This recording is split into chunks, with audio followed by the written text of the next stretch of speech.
What does the lodge mean to me? Well, it's where I came to trust Christ.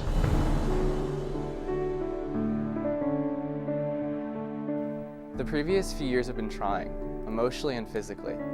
Yet up till that point, I never turned to God for help. It was January 24th, the grand opening of the lodge.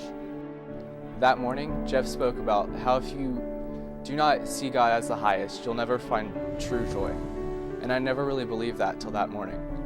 I'd always thought of myself as spiritual. I believed in God, I talked to Him, but I never really put my faith in Him. So, at one point, Jeff asked everyone to bow their head, and he led us in prayer. This prayer was just directed at people that have yet accepted God as the ultimate force in their life. People like me. And people were supposed to raise their hands if they felt they were ready to accept Him and let Him into their life fully. I was, so I raised my hand. Of course, everyone's eyes were closed, and their heads were bowed, so it was kind of an anonymous action.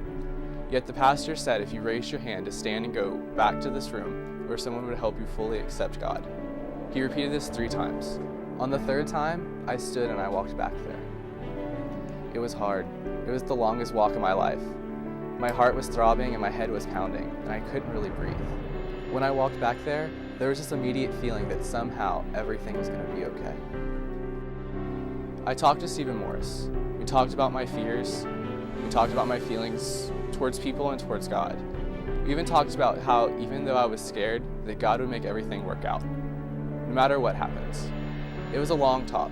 I did most of the talking anyway.